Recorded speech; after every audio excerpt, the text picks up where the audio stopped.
বকর রে, তোমার চোখে কেন পানি? তুমি কেন কান্না করো? তুমি কেন কান্দো? তোমার কি বাড়ির কথা মনে পড়েছে? নবীজির আশিক আবু বকর রাদিয়াল্লাহু তাআলা আনহু ডাক দিয়ে বলে, ইয়া রাসূলুল্লাহ, ইয়া হাবিবাল্লাহ, আপনার সাথে থাকা অবস্থায় আমার বাড়ির কথা কেমনে মনে পড়ে?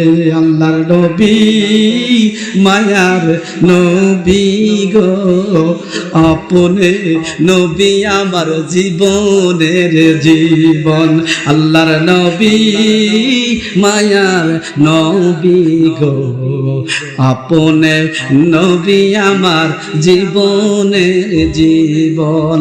আপনে নবী আমার জীবন সাথী, অন্ধকার কবরের বাতি। আপনে নবী আমার দুই দুনিয়ার ধন। আল্লাহর নবী, মায়ার নবী গো, আপনে নবী আমার জীবনের জীবন। আল্লাহর নবী সাল্লাল্লাহু আলাইহি ওয়াসাল্লামের সঙ্গে হিজরতের জন্য বের হয়ে গেলেন। গারে সুরে আল্লাহর নবী সাল্লাল্লাহু আলাইহি ওয়াসাল্লাম আবু বকরের সঙ্গে অবস্থান করলেন। কারণটা হলো সুবে সাদিক যখন হয়ে গেল, চতুর্দিকে ফর্সা হয়ে গেল, আল্লাহর নবী ডাক দিয়ে বললেন, আবু বকর রে, সামনে আর অগ্রসর হওয়া যাবে না, নিরাপদ মনে হয় না। দেখো সুর পাহাড়ে কোন গুহা খুঁজে পাওয়া যায় কিনা। গুহা খুঁজে বের করলেন আবু বকর। আল্লাহর নবীকে আহ্বান করে গুহার মধ্যে নিয়ে গেলেন। আল্লাহর নবী ডাক দিয়ে বললেন, আবু বকর রে, আমার শরীরের মধ্যে ক্লান্ত এসে গেছে, আমার বিশ্রামের প্রয়োজন। ও আবু বকর, আমি একটু বিশ্রাম করতে চাই। আল্লাহর নবী সাল্লাল্লাহু আলাইহি ওয়াসাল্লাম ফজরের নামাজ আদায় করে আবু বকর রাদিয়াল্লাহু তাআলা আনহুর উরুর উপরে মাথা দিয়া অমনি বিশ্রামের জন্য ঘুমায়া গেলেন। আবু বকর রাদিয়াল্লাহু তাআলা আনহু লক্ষ্য করলেন, ওই গুহার মধ্যে অনেকগুলো গর্ত দেখা যায়। আবু বকর রাদিয়াল্লাহু তাআলা আনহু গর্তগুলি দেখে আশঙ্কায় যে এই গর্তের মধ্যে কোনো পোকামাকড় আছে কিনা। পোকামাকড় যদি থাকে আমার নবীকে কষ্ট দিবে না, না আমার নবীকে কষ্ট দেওয়ার মতো কোনো সুযোগ রাখবো না। প্রত্যেকটা গর্তের মুখগুলি কাপড় দিয়ে বন্ধ করে দিলেন। অবশিষ্ট কোনো কাপড় আর বাকি রইল না। বন্ধুরা আমার, ভাইরা আমার, হঠাৎ করে একেবারে সন্নিকটে একটি গর্ত তার অবলোকন হইল। এবার চিন্তা করলেন, কি দিয়ে এই গর্তের মুখ বন্ধ করা যায়? না কোনো কাপড় নাই, আমার নিজের পায়ের নখ দিয়ে বন্ধ করে দেয়। পায়ের নখ দিয়ে আবু বকর রাদিয়াল্লাহু তাআলা গর্তের মুখটা বন্ধ করে দিলেন। গর্তের মুখটা যখন বন্ধ করে দিলেন, ওই গর্তের মধ্যে ঈসা আলাইহিস সালাতু ওয়াস সালামের ইনজিল কিতাব শুনে একটি সাপ নবী পাকের নুরানি চেহারা দেখার জন্য ওই গার সুরের মধ্যে অবস্থান করতেছিল। বন্ধুরা আমার, ভাইরা আমার, গারে সুরের মধ্যে ইনজিল কিতাবের মধ্যে লিখিত ছিল আল্লাহর নবী মক্কা থেকে মদিনায় হিজরত করবেন, গারে সুরের মধ্যে 3 দিন 3 রাত অবস্থান করবেন। এই জন্য ওই সাতটা লোকালয় থেকে গারে সুরের মধ্যে অবস্থান করতেছিলেন। নবীজি যখন গারে সুরের মধ্যে আসবে, আমি নবীজির নূরানি চেহারা দেখে আমার জীবনকে ধন্য করব। সাপ ওখানে অবস্থান করতেছিলেন। বারবার আবু বকর রাদিয়াল্লাহু তাআলা আনহুর পায়ের মধ্যে সাপ মাথা দিয়ে গোতা দেয়।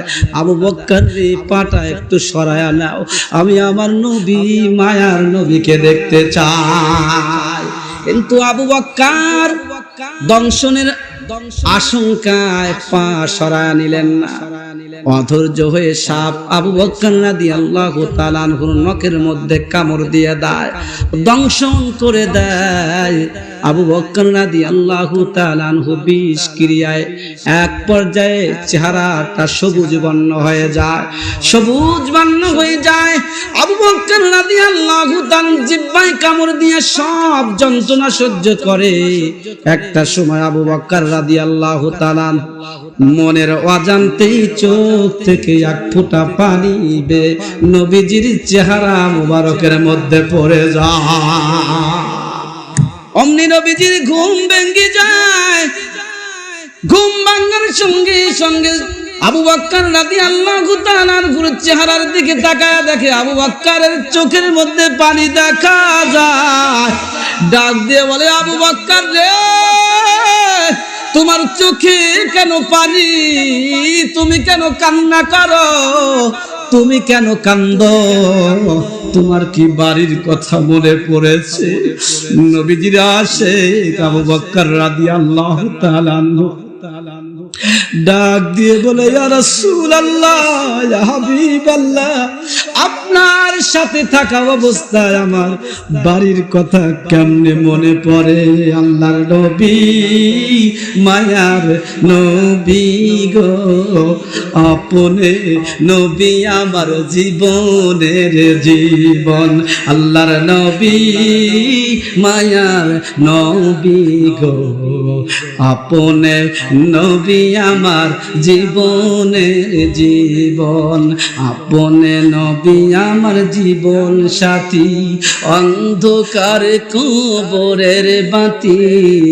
আপনে নবী আমার দুই দুনিয়ার ধন। আল্লাহর নবী, মায়ার নবী গো, আপনে নবী আমার জীবনের জীবন। আমার ভাইরা বন্ধুরা, হযরত আবু বকর রাদিয়াল্লাহু তাআলা আনহু ডেকে বলি, ইয়া রাসূলুল্লাহ, ইয়া হাবিবাল্লাহ, আপনার সঙ্গে থাকা অবস্থায় আমার বাড়ির কথা কেমনে মনে পড়ে না? না, বাড়ির কথা মনে পড়ে কান্না করি না। আল্লাহর নবী ডাক দিয়ে বলে, আবু বকর রে, কেন কান্না করো বলো?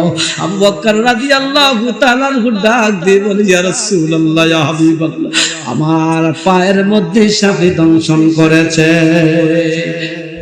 আবু বকর, কেন তুমি এতক্ষণে বলো নাই? আবু বকর রাদিয়াল্লাহু তাআলা আনহু ডাক দিয়ে বলে, ইয়া রাসূলুল্লাহ, ইয়া হাবিবাল্লাহ, এই জন্য বলি নাই আপনার ঘুমের কষ্ট হবে, ঘুম ভেঙে যাবে। আল্লাহর রাসূল সাল্লাল্লাহু আলাইহি ওয়াসাল্লাম অমনি মুখের তুতি লালা মুবারক আবু বকরের দংশনকৃত জায়গায় লাগায়া যায়। সঙ্গে সঙ্গে আবু বকর রাদিয়াল্লাহু তাআলা আনহু সমস্ত বিষ ক্রিয়া নষ্ট হয়ে আল্লাহর নবীর সাহাবী আবু বকর সুস্থ হয়ে যায়। সুবহানাল্লাহ।